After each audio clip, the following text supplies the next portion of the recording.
يا أيها الذين آمنوا صلوا عليه وسلموا تسليما بلغ العلا بكماله كشف الدجى بجماله حسنت جميع خصاله۔ آج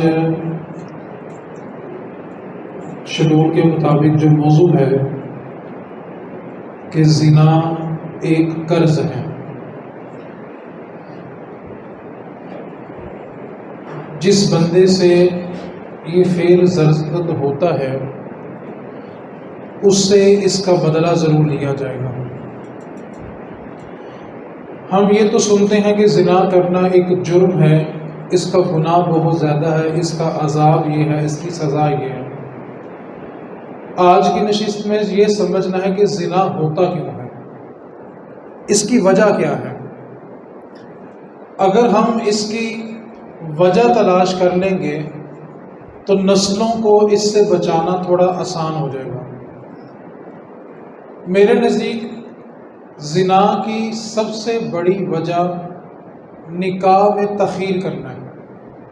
سب سے بڑی وجہ یہ ہے، جس زمانے میں آپ اور میں جی رہے ہیں، یہ جو دور ہے یہ انٹرنیٹ کا دور ہے۔ سب سے پہلے جتنے گھر کے سربراہ ہیں وہ ایک چیز کو سمجھ لیں، جس بچے کے ہاتھ میں موبائل ہے، میں کھلے لفظوں میں کہہ رہا ہوں کہ وہ ننگی تصویریں دیکھ چکا ہے۔ آپ اس پہ جتنا مرضی پردہ ڈال لیں، آپ نہیں ڈال سکتے۔ وہ چاہے بچہ عمر کے کسی بھی حصے میں ہے، وہ اس برائی سے محفوظ نہیں ہے۔ رسول کریم صلی اللہ علیہ وسلم نے ایک ضابطہ دیا، بس اس کو سمجھنا ہے۔ نبی پاک صلی اللہ علیہ وسلم نے ارشاد فرمایا کہ جب تم بالغ ہو جاؤ اور نکاح کی طاقت رکھتے ہو، اور اگر نکاح نہیں کر پا رہے تو دو چیزیں نبی پاک صلی اللہ علیہ وسلم نے بتائی ہیں بالغ ہونے کے بعد۔ اگر تم اپنے آپ کو گناہ سے بچانا چاہتے ہو تو یا نکاح کر لو، اگر نکاح نہیں کر سکتے تو روزے رکھو۔ یہ دو طریقے بتائے ہیں نبی پاک صلی اللہ علیہ وسلم نے زنا سے بچنے کے، یا تو نکاح کرو یا روزے رکھو۔ اب آپ نوجوان کو نکاح کی طرف بھی نہ بھیجیں، روزوں کی طرف بھی نہ بھیجیں، اور اگر ہم یہ سمجھتے ہیں کہ بچہ محفوظ ہے تو پھر یہ ہماری ایک غلط فہمی ہے۔ میں چند ایک باتیں صرف جو بنیادی طور پہ آج اس معاشرے کی ضرورت ہے اس کو سمجھ آنا چاہتا ہوں۔ سب سے پہلے ہم یہ دیکھیں کہ ہمارے بچوں کی شادی میں تاخیر ہوتی کیوں ہے، اس میں کس کا ہاتھ ہوتا ہے۔ سب سے پہلی جو حدیث پاک ہے، اگر آپ اس کو توجہ سے سمجھ لیں گے تو آگے والی گفتگو سمجھنا تھوڑا آسان ہو جائے گا۔ ہمارے ہاں نا ایک دلیل ہے کہ بچہ اپنے قدموں پہ کھڑا ہو لے پھر اس کی شادی کرتے ہیں، یہ ہماری سوچ ہے۔ اب اس کے سامنے نبی پاک کی حدیث سمجھیں۔ میرے نبی پاک صلی اللہ علیہ وسلم نے فرمایا کہ تم نکاح کرو، تمہارے رزق میں برکت ہوگی۔ ہم کہہ رہے ہیں کہ وہ قدموں پہ کھڑا ہو پھر شادی کریں گے، اور رسول کریم صلی اللہ علیہ وسلم فرما رہے ہیں کہ تم نکاح کر لو، تمہارے رزق میں برکت ہو جائے گی۔ ایک صحابی حضور کی بارگاہ میں عرض کی، آقا رزق تنگ ہو گیا، دسترخوان تنگ ہو گیا، میرے نبی نے تم جا کے نکاح کرو۔ نکاح کیا، پھر آئے کہ یا رسول اللہ رزق بھی تنگ ہے، فرمایا ایک اور نکاح کرو۔ پھر نکاح کیا، پھر آئے یا رسول اللہ بھی رزق تنگ ہے، فرمایا ایک اور نکاح کرو۔ جب تیسرا نکاح کیا تو مدینے کی کوئی گلی ایسی نہیں تھی جہاں اس صحابی کے جانور نہ چرتے ہوں۔ ہم سوچ دے رہے ہیں معاشرے کو کہ اپنے قدموں پہ کھڑا ہونے دو۔ اب اس سوچ نے کیا کیا، ہماری نسلوں کو زنا کی طرف بھیج دیا۔ حدیث پاک بڑی توجہ سے سمجھ لیں، اس کے بعد میں اس پہ ساری گفتگو کرتا ہوں۔ نبی پاک صلی اللہ علیہ وسلم نے فرمایا کہ جب بچہ بالغ ہو جائے اور باپ بغیر شرعی عذر کے اس کے نکاح میں تاخیر کرے، کوئی شرعی عذر نہیں ہے اور باپ اس میں تاخیر کر رہا ہے، اور اگر بیٹے نے زنا کر لیا تو باپ اس گناہ میں برابر کا شریک ہے، کیونکہ شرعی عذر ہی کوئی نہیں تھا۔ ہمارے ہاں عذر کیا جی، برادری میں رشتہ نہیں مل رہا۔ آپ نے ایک بات بڑی توجہ سے سمجھنی ہے، آپ نے، ہم سب تو یہ جانتے ہیں نا کہ نبی پاک کے زمانے سے پہلے، ظاہری زمانے سے پہلے عرب کے لوگ اپنی بیٹیوں کو زندہ گڑھوں میں گاڑ دیتے تھے، اس کی کیا وجہ تھی؟ آپ وجہ سنیں گے حیران ہو جائیں گے۔ پہلی وجہ یہ تھی کہ اگر اس ہماری بیٹی کا نکاح کسی دوسرے قبیلے میں ہو گیا تو ہماری تو جائیداد جو وراثت ہے وہ دوسرے قبیلے میں چلی جائے گی۔ اور دوسری وجہ کیا تھی بیٹیوں کو زندہ دفن کرنے کی؟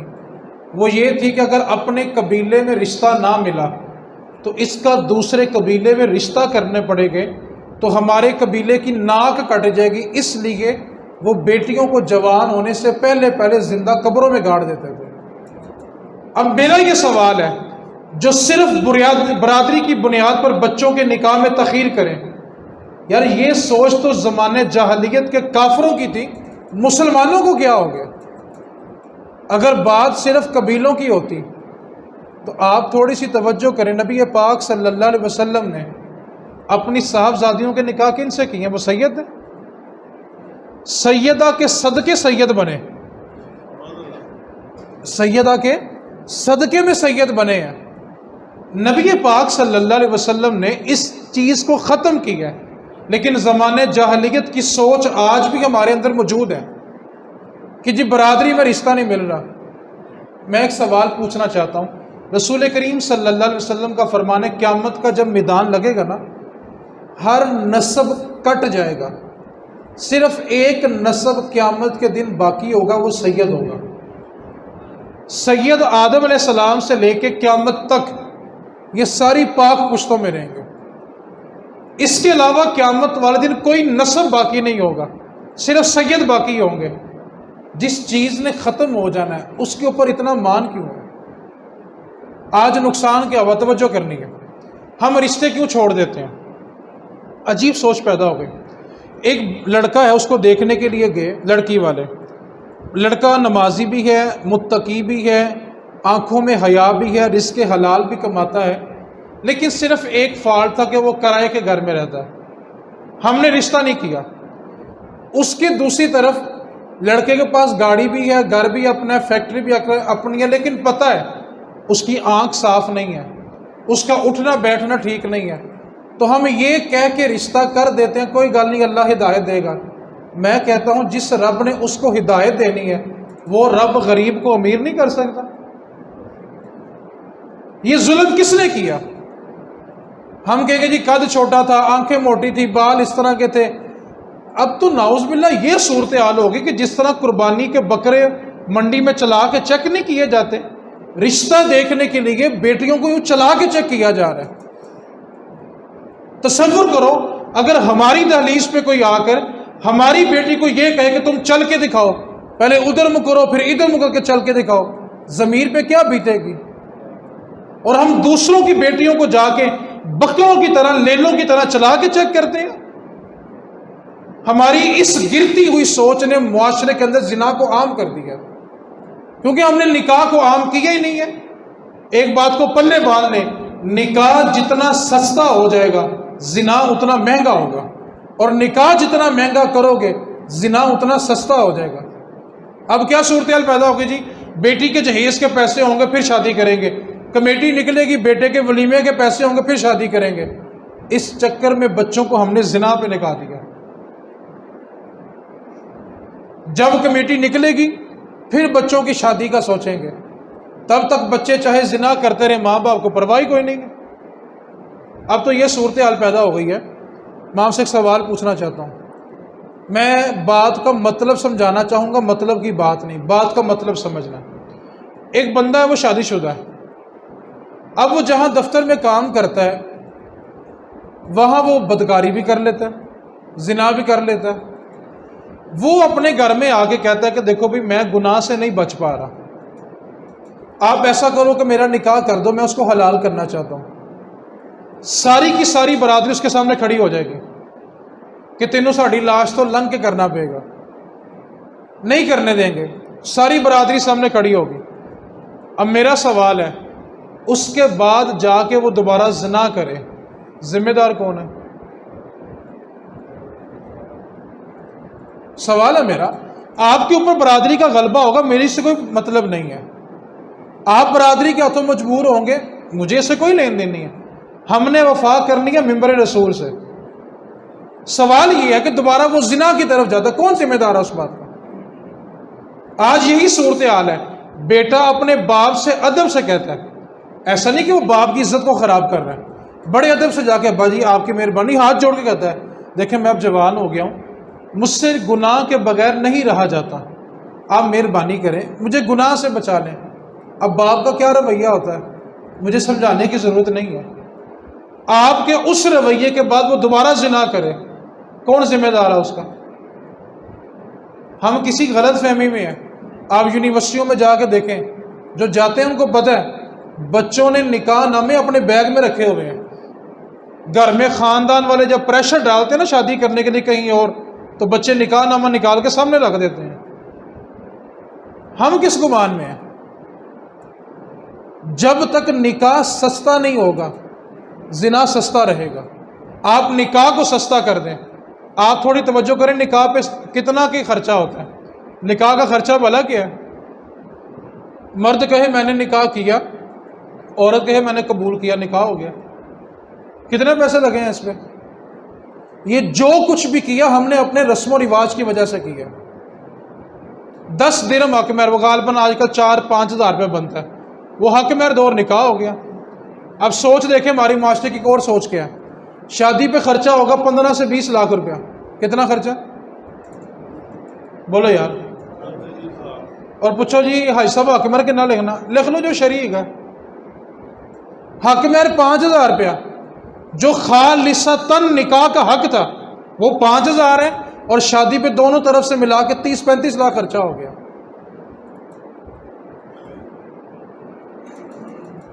اس کا ذمہ دار کون ہے؟ آپ نے 15 لاکھ جوڑتے جوڑتے اپنے بچوں کو زنا کے رستے پہ ڈال دیا۔ میں آپ سے ایک سوال کرنا چاہتا ہوں، تھوڑی توجہ کرنی ہے، 2 باتیں رہ گئی میں گفتگو سمیٹنے لگا ہوں۔ ہم انتظار کرتے ہیں نا بچے اپنے قدموں پہ کھڑے ہو جائیں۔ اللہ تعالیٰ نے جس کو 4 بچے دیے ہیں ان کو رہنے کے لیے گھر ملتا ہے؟ بولے یار، کھانے کے لیے روٹی، پہننے کے لیے لباس، یعنی جس کے 4 بچے ہیں گھر بھی ملتا ہے، خوراک بھی ملتی ہے، کپڑے بھی ملتے ہیں۔ اگر اللہ کرم کرتا 5واں بھی ہو جاتا، اس کو رہنے کے لیے گھر دیتے آپ کے نہیں دیتے؟ پہننے کے لیے لباس، کھانے کے لیے دیتے کہ نہیں دیتے؟ آپ کیا کہتے ہیں یار میری اولاد ہے؟ میں ایک بات کہنا چاہتا ہوں، آپ بہو کو 5واں بچہ سمجھ کے لے آئیں، کم از کم آپ کا بیٹا زنا سے بچ جائے گا۔ ہم یہ غلط کہتے ہیں کہ بیٹی اور بہو ایک جیسی ہوتی ہے، جھوٹ بولتے ہیں ہم۔ بیٹی بیمار ہو تو تھک گئی ہے، بہو بیمار ہو تو بہانے کرتی ہے۔ ہم نے اپنے بچوں کو، ایک بات کو میں پھر دوہرا رہا ہوں، جس کے ہاتھ میں موبائل ہے وہ اس سٹیج سے گزر چکا ہے، آپ نے کسی گمان میں نہیں رہنا۔ ہم یہ غلط سمجھ رہے کہ میرے بچے صرف کارٹون دیکھتے ہیں۔ وہ کبوتر ہوتا ہے نا، کبوتر بلی کو دیکھ کے نا اپنی آنکھیں بند کر لیتا ہے اور سمجھتا یہ کہ بلی غائب ہو گئی ہے، حالانکہ اس کو یہ نہیں پتا کہ میری اپنی آنکھیں بند ہیں۔ آج کل ماں باپ کبوتر والا کردار ادا کر رہے ہیں، بچوں پہ اندھا یقین کہ جی میرے بچے تو بس کارٹون دیکھتے ہیں، پیپروں کی بس تیاری کر رہے ہیں۔ ہم غلط سوچ رہے ہیں، بچے اس سے بہت آگے جا چکے ہیں، اور اگر ہم نے نکاح کو سستا نہ کیا تو یہ زنا اسی طرح ہم رہے گا۔ سزا سناتے رہیں گے، عذاب سناتے رہیں گے، اللہ کسی کے دل میں خوف ڈال دے تو کوئی بڑی بات نہیں، لیکن جب تک معاشرتی طور پہ ہم اس کا حل تلاش نہیں نہ کریں گے یہ زنا ختم نہیں ہوگا۔ ہم سب جانتے ہیں کہ معاشرے میں کیا ہو رہا ہے، لیکن ہم اس کا حل تلاش ہی نہیں کرنا چاہتے۔ ہم نے بچوں کو لسٹ میں لگایا کہ 30 سال کا ہوگا، 32 سال کا ہوگا، وہ بیچارہ 13-14 سال کی عمر میں بالغ ہو گیا۔ آپ فیصلہ کریں، آپ سب اس اسٹیج سے گزرے ہوئے ہیں، بالغ ہونے کے بعد بندے کو کنٹرول ہوتا ہے؟ ہم وہ ظلم اپنے بچوں پہ کیوں کر رہے ہیں؟ ان کو کیوں زنا کی طرف لے کے جا رہے ہیں؟ جی وہ کمائے گا جی پھر ہی کریں گے نا جی، بیاہ کہتا تو پھر کی کرے گا؟ ایک بات تو مجھے بتائیں، رزق دینا کس کی ذمہ داری ہے؟ وہ ایک بندہ مجھے ملا کہ میں جگہ نکاح پڑھانے گیا، اس نے بڑی خوبصورت بات کی، اس کو میں نے بس غلطی سے پوچھ ہی لیا، لیکن اس نے میرا عقیدہ بڑا مضبوط کیا۔ اس کو میں نے کہا باؤ جی آج کل کیڑا کام کر رہے ہو؟ اس کا جواب بڑا مزیدار تھا، کہنا مفتی صاحب رزق دینا وہی ذمہ داری ہے نا، انہوں پتہ انہیں کیویں دینا ہے، میں کہا تو ٹینشن ہوا کہ میں کہڑا کام کرنا ہے، اس کی ذمہ داری ہے وہ دے گا۔ اب یہ بھی نہیں ہے اولاد کو کہ وہ ماں باپ کو ذلیل کرے۔ آخری بات اور میں گفتگو سمیٹنے لگا ہوں، والدین کے لیے پہلی میں بات کرتا ہوں، توجہ سے اس کو سمجھنا ہے، اس کے بعد نوجوانوں کے لیے بڑا اہم پیغام ہے۔ اگر والدین کے پاس بیٹا یا بیٹی آ کر اپنی خواہش کا اظہار کرے اور اس میں کوئی شرعی عیب بھی نہ ہو، رشتہ بھی مناسب ہو، شرعی عیب بھی نہیں ہے، معاشرتی عیب بھی نہیں ہے، خاندانی عیب بھی نہیں ہے، اور اس کے باوجود ماں باپ ضد کرے تو ان کے لیے یہ جائز نہیں ہے۔ میں یہاں پہ ایک شرعی مسئلہ بھی بیان کر دوں، لیکن نوجوان اس مسئلے کو صرف مسئلے تک ہاتھ کر رکھیں۔ سیدہ زہرا پاک سلام اللہ علیہا مخدومہ کائنات، آپ کے جو نکاح کا حکم ہے نا وہ اللہ کی طرف سے آیا ہے۔ ہم اللہ کی بارگاہ میں استخارہ کرتے ہیں نا کہ اللہ تو بتا ہمارے لیے کیا بہتر ہے، اور جس کا پیغام ہی وہاں سے آیا ہو، کوئی استخارے کی حاجت رہ گئی؟ پیغام دینے والا رب، لانے والے جبریل، فرشتوں کے سردار، اور جن کی طرف لایا گیا رسولوں کے سردار۔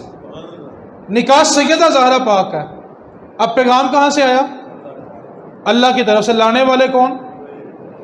لایا کس کی طرف گیا؟ اب رسول کریم کا عمل دیکھیں، والدین کے لیے کتنا خوبصورت عمل دیا۔ ہم جب دعا مانگتے ہیں نا، ہم کیا دعا مانگتے ہیں؟ اللہ تو اس میں برکت دے دے، اللہ یہ نکاح ہمارے لیے برکت والا ہو جائے، تو جس کا فیصلہ ہی وہاں سے آیا ہو، کیا باقی برکت رہ گئی یار؟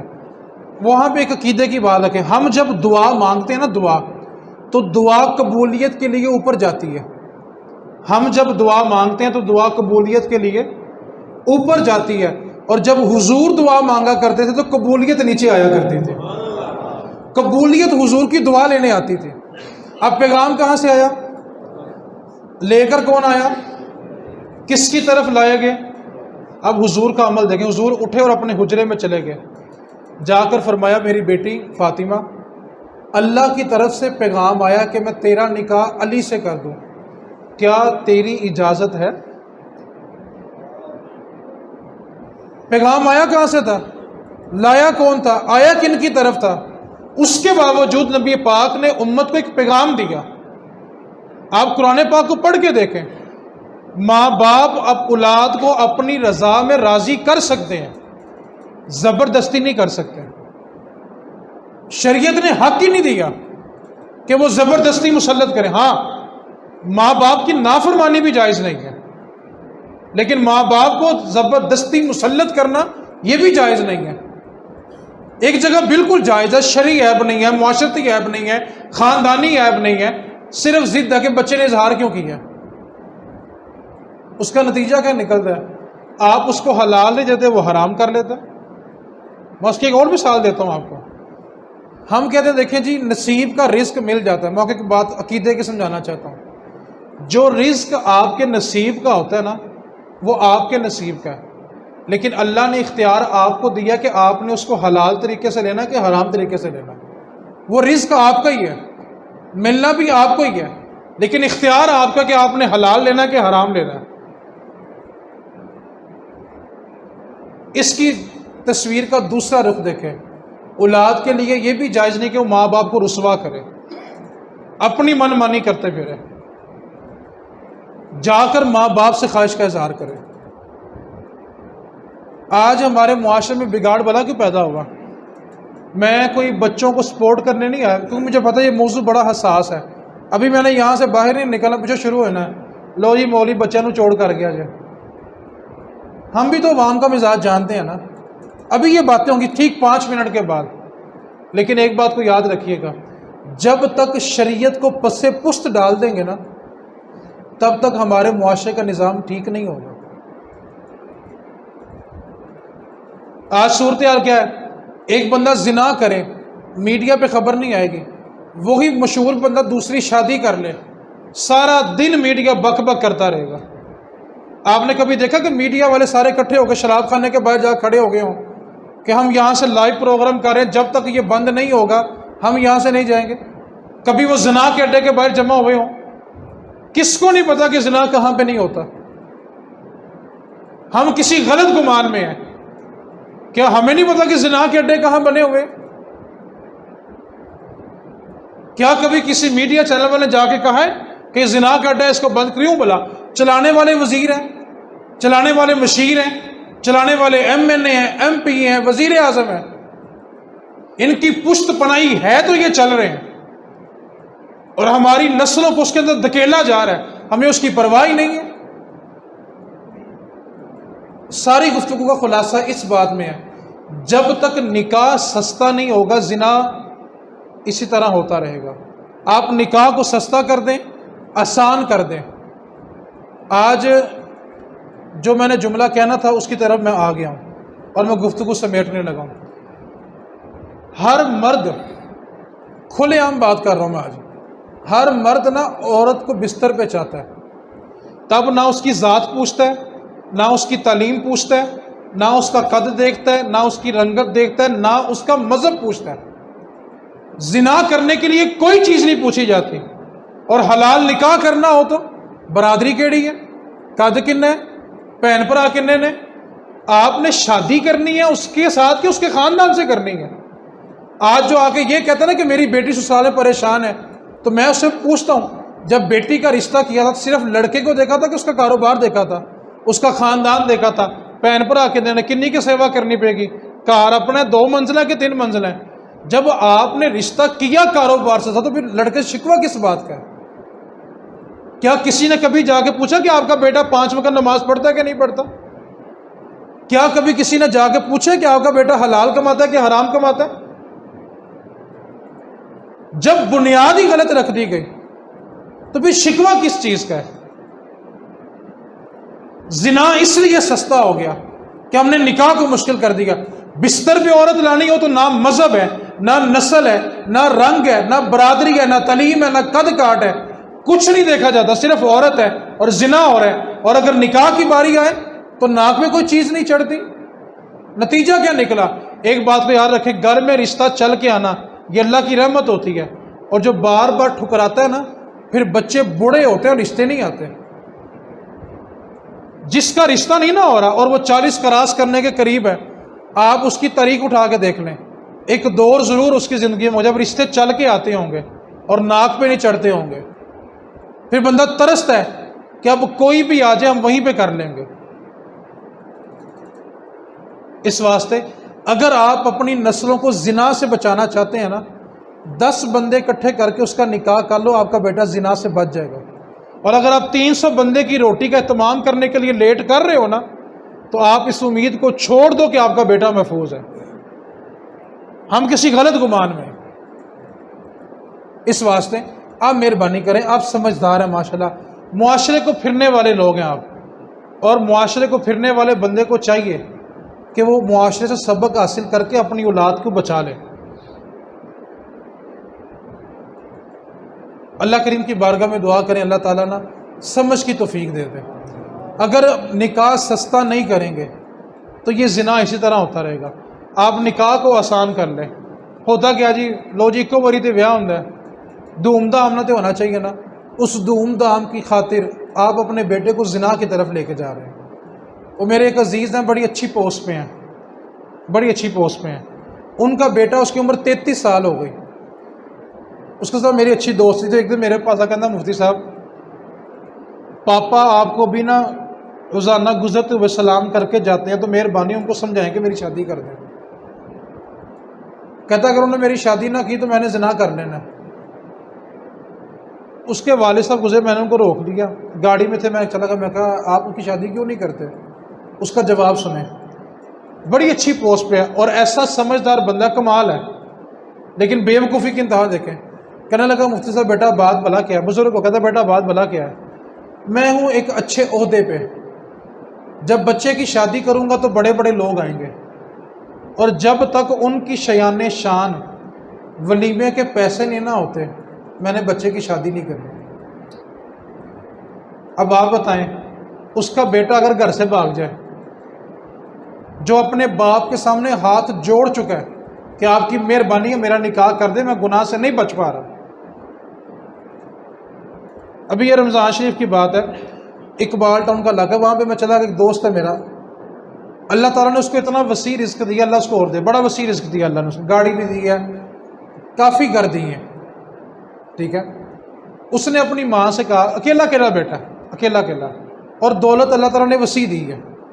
اس نے اپنی والدہ سے کہا کہ ماں جی آپ کی مہربانی ہے، میری یہ فلاں جگہ پہ دوسرا نکاح کر دیں، میرے پاس اتنے گھر ہیں میں کہیں بھی رکھ لوں گا، اتنی گاڑیاں میں کوئی بھی اس کو دے دوں گا. اس کی ماں کے الفاظ سنیں.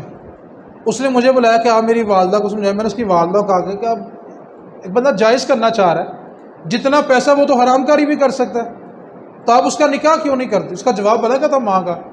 کہندی پتر میں تینوں کیا ہے، تو روز جا کے منہ ماردا رہا، مینوں کوئی اعتراض نہیں، گھر دوجی بہو نہیں آنی، روز بار منہ مار، مینوں کوئی اعتراض نہیں ہے. اور بتاؤں اس وقت صورتحال کیا ہے؟ اس وقت تو روزانہ شراب بھی پیتا ہے، روزانہ زنا بھی کرتا ہے. بتائیں کون ذمہ دار ہے اس چیز کا؟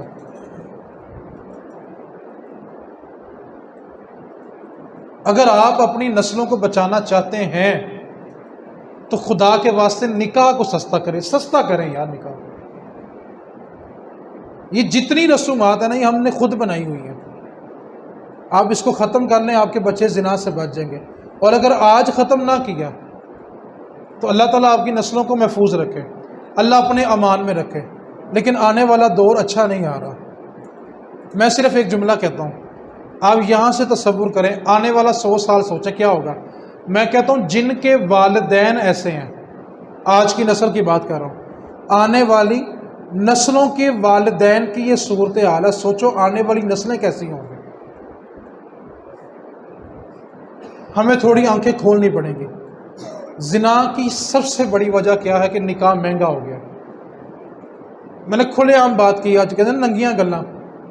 بستر پہ عورت ہو، کوئی مذہب نہیں، کوئی مسلک نہیں، کوئی برادری نہیں، بس عورت ہے. اور شادی کرنی ہو تو اس کو بکروں کی طرح چلا کے دیکھا جائے.